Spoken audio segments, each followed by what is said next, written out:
One evening, a young woman named Betty was home alone when she heard a knock at the front door.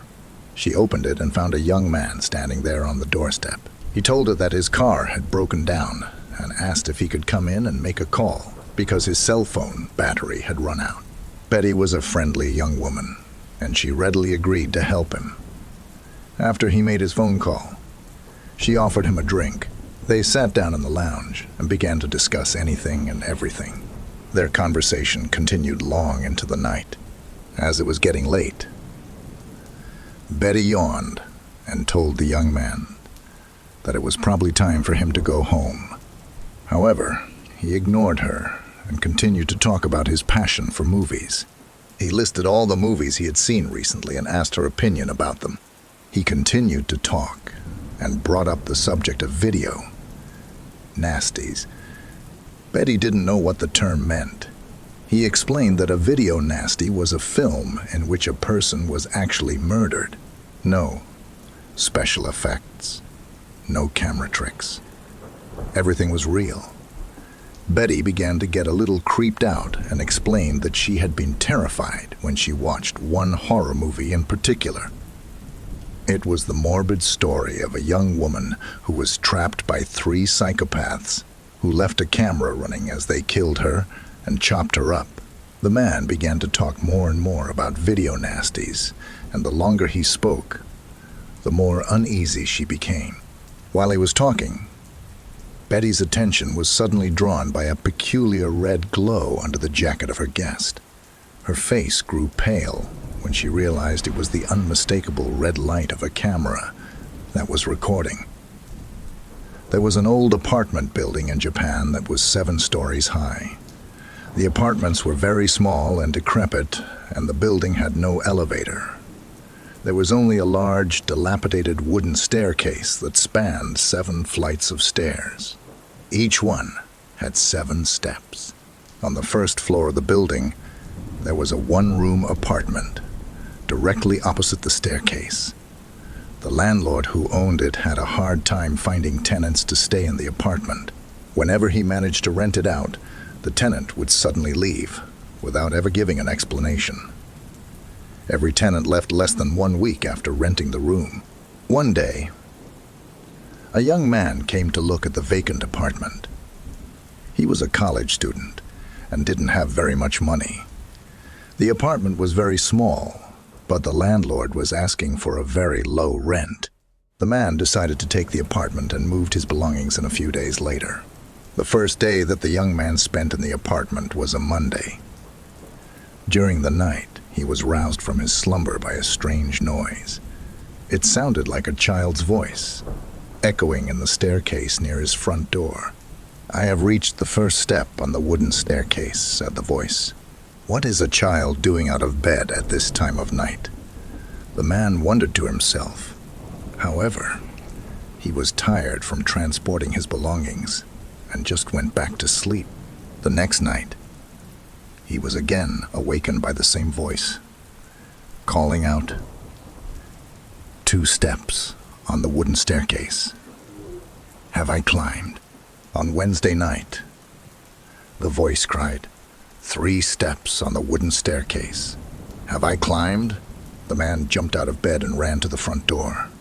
When he opened the door and looked out, he saw that the staircase was empty. An unnerving thought crossed his mind. Could it be possible that the staircase is haunted? And so it went on the same way, on 4th, the 5th, and the 6th day.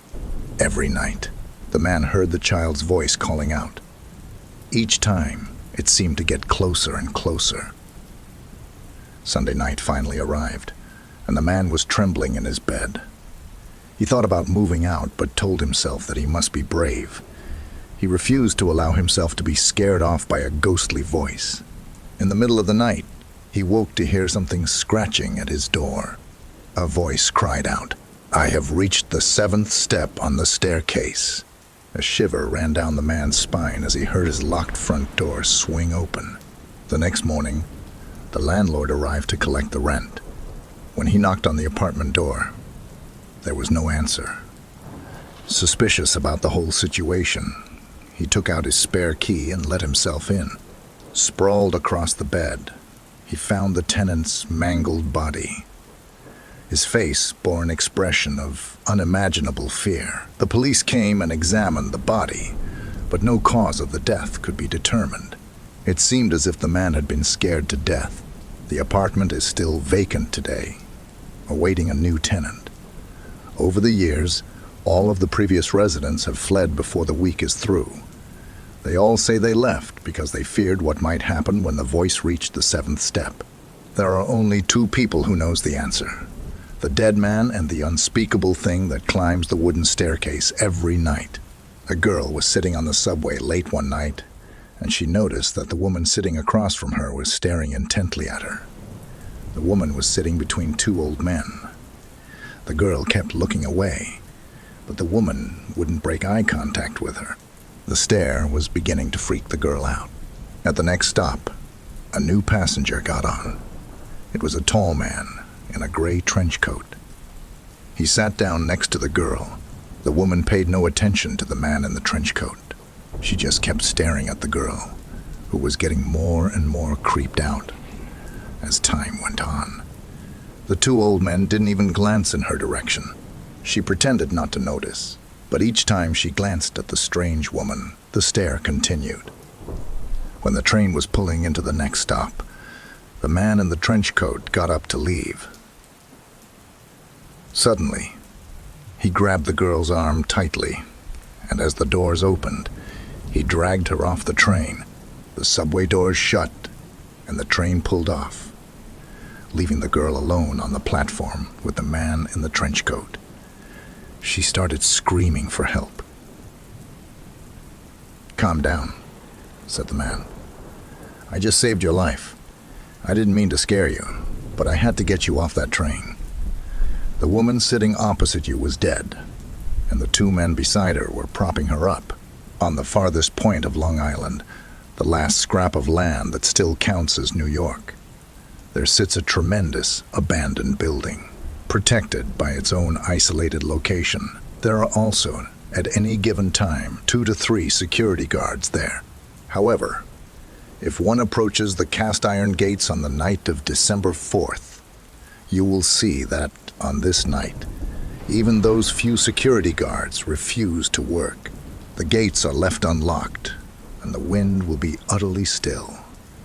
A nearly opaque fog filling the peninsula. Go directly to the main doors and step within. There will be a single long hallway, the end occluded by that fog. If you look to either side upon entering, you will see a modern operating room through a glass door. The further you walk, the older the equipment will get, and the more old-fashioned the doctors will be dressed. When you can finally come upon the end of the hallway, the screams of the patients will be nearly deafening. The hall will terminate in an open door leading to a single wooden table where a man in woolen medical clothing, stained brown from blood, will be bent over a corpse. The body's face will be covered, and the man will turn silently, screwing the top onto a cloudy jar of liquid, filled to the brim. He will hand this abnormally heavy object to you before turning back to his work. Instantly, you will be outside of those cast iron gates. From that point on, disease and injury will never affect you. But if you ever open that cloudy jar and pull out the contents, you will find a heart pulsing and beating loudly in your palm. A sudden feeling of horror and revulsion will pass through you as realization strikes that you have just pulled your own living heart from your chest.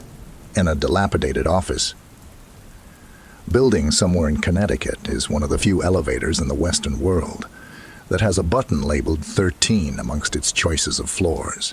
If you enter after midnight, crawling through the loosely boarded up window on the south side of the building, you will find the elevator doors standing open with soft fluorescent lighting and music spilling from it, even though nothing else in the whole of the building seems to have power. You can, if you choose, pick through the debris of raucous teenage parties and office meetings past.